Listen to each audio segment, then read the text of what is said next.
you summarize your work, maybe as a life project, and what is the common thread between all your endeavors?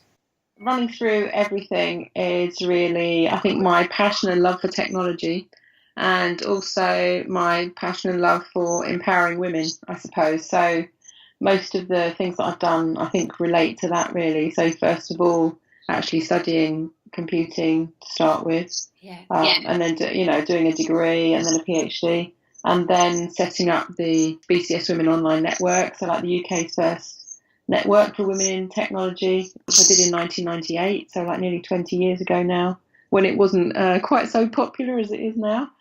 And championing the women that worked at Bletchley Park, where the code breakers worked, and finding out that the work that was done there shortened the war by 2 years and potentially saved 22 million lives. So it was the women that worked there that got me involved in the first place, but then that kind of led me to running the campaign to save Bletchley Park.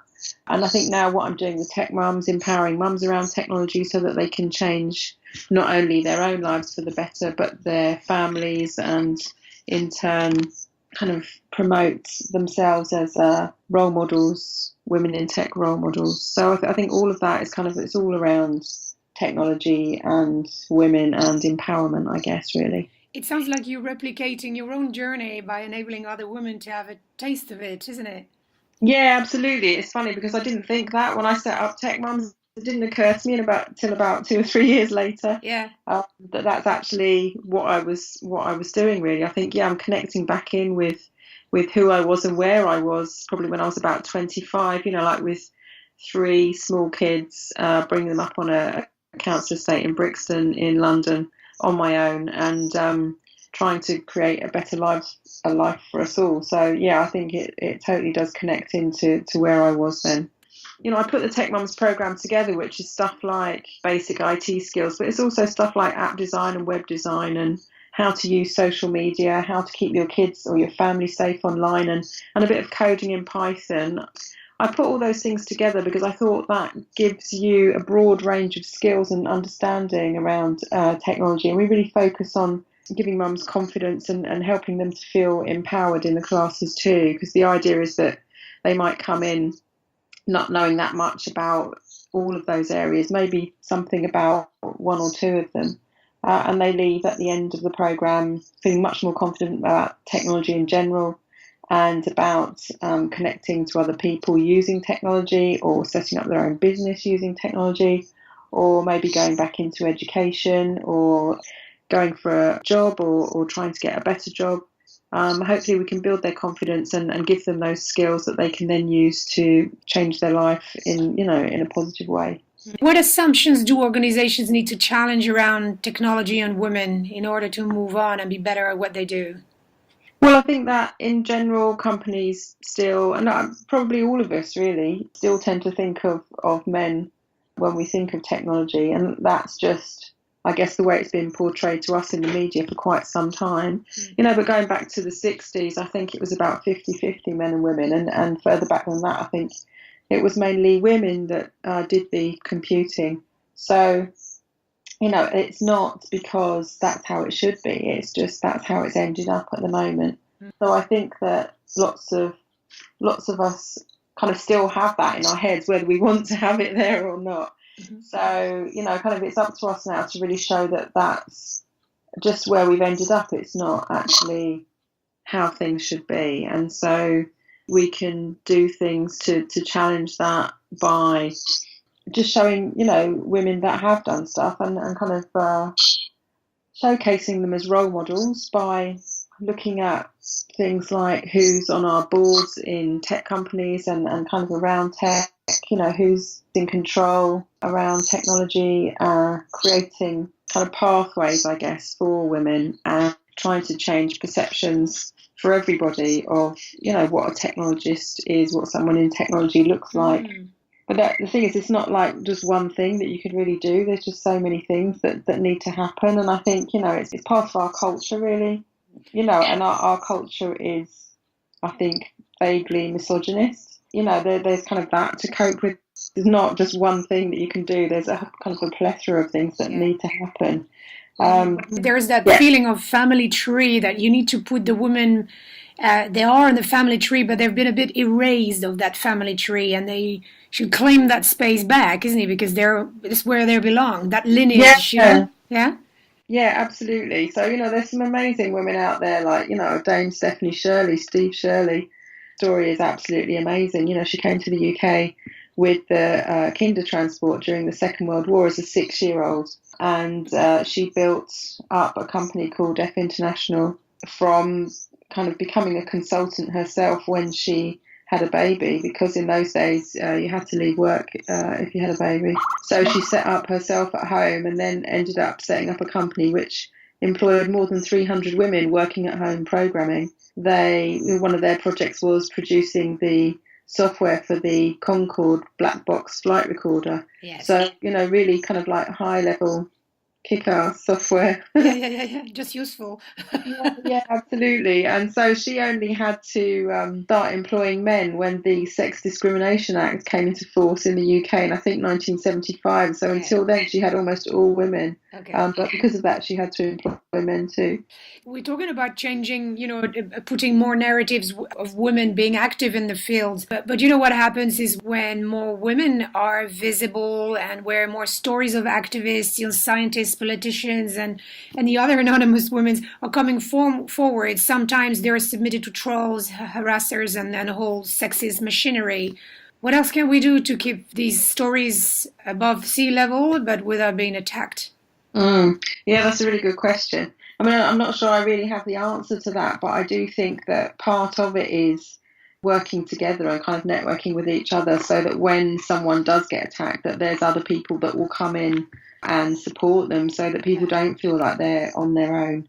So there's that in the kind of grassroots level. Mm-hmm. And then, I think organisations or platforms that where these conversations occur, they need to think hard about how they can support people that are being attacked and challenge people that are doing the attacking. But I think we need to keep conversations going around that to try and work out what is the best thing to do. So a combination of movement building, better protocols for protections and safety, and certainly a continuity of self-care for individuals and organizations. Yeah, and support, like any instance where, because it's basically online bullying, right? So when you're being bullied, so taking the same kind of principles, as if it was happening at school, maybe, which is, I guess, where a lot of it starts. Use the same things to support the person that's being attacked and reprimand the person that's doing the attacking and try and stop them. So what was an unexpected suggestion by a Tech Mums participant that opened up new perspectives for you or for the program? I don't know about suggestions, but some things have, even though I set the program up, some things have really surprised me in a positive way, I suppose. So like one of my favourite Tech Mums story is one of our mums, Amina, who in fact at the pilot of Tech Mums, so the first time we ran it, the first class was about the sort of like Google Cloud the cloud and Google Drive, and like email and documents and creating spreadsheets and stuff. And so in the second class, I was walking around the class asking mums how they were getting on, and Amina, one of our mums, said that she said Tech Mums changed her life. So I said, what happened? Because it's just like she'd only come along for 2 hours by that point. Well, that's pretty efficient. Yeah, it's pretty quick, right? So I said, what happened? And she said she runs a school uniform shop in Watney Market in the East End of London. Yeah. And to get her samples across to customers, she would package them up and her son would take them over to the customer site. She said, but because you showed us last week how to add attachments to emails, I realised that I could take photos of the garments and I could email them across, which of course would save her time and is much more efficient. Yes. I went in to see her last summer and she said that she now has 10 times the amount of customers that she had when she started Tech Mums. So of course that's not only Tech Mums, she's an amazing entrepreneur, who's building her business, but it's great to see that even very small amounts of information, something as learning how to add attachments to emails can make a big difference in someone's business. So it's knowledge, awareness, connections. Yeah, confidence building. Yes, it's a good package. That's interesting because you just show me that bridging technology with offline activity or behavior is paramount to have a good package actually. A Womanity Award winners Luchadoras in Mexico, they're replicating a global campaign called Take Back the Tech in Mexico, and Yeah, they engage young women's collectives into being equipped in digital safety, connect to one another, build networks, become producers rather than just users of technology, excellent. and reclaim the internet to co-design a space free of gender violence. What would be your two pennies worth, which would help them grow their impact out of the blue? So. Well, so how are they managing that at the moment? For me to know a bit more about how they're doing what they're doing. So they have a combination of activities online and offline Yeah, that enable women to tell their stories yeah. using radio, video, simple internet platforms. And they also have activities that combine digital self-defense and physical self-defense. Okay. And that combined is quite extraordinary. And they Yeah. build a movement. Cool. They build a Yeah. collective. I guess, well, for me, the next step would be to find other organisations which have the same kind of ethos or the same kind of shared goals and understanding, and spread the message through them. Really Yeah. tap into other networks. Thank you for them. I'll pass it on. Oh My last question is: what questions do people never ask you wish they did? God, that's a good question. I usually get asked questions about the stuff that I know about, so that's good. Makes it easy for me. No, world domination maybe. Great. I don't know. I mean, I really want to. I mean, we just had a press release out this week. We really want to get to 1 million mums, tech mums by 2020. So I'm really focusing hard on getting out to as many mums as possible, and empowering as many women as possible, really, because I see that. I mean, I really, really do want to change the world, and I can see that we can change the world for the better. And I really do believe that empowering women is absolutely paramount in making positive change happen in the world. So, I'm just really focused on making that change happen as quickly as possible. So I guess you want people to ask you that question: how can I help you disseminate your work as quickly as possible? Maybe. Do they ask you that question? Yeah, and I suppose that's by supporting us. So, sign up to support us on the Tech Mums website, Yeah, techmums.co, fabulous. and get in touch with us on Twitter or at TechMumsHQ on Twitter, or I'm at Dr. Black on Twitter. Brilliant, brilliant. Yeah, so anyone who's interested, please get in touch with me and please sign up on the Tech Mums website. We will do that. Thank you Thank you. very much, Sue. Thank you. Thank you.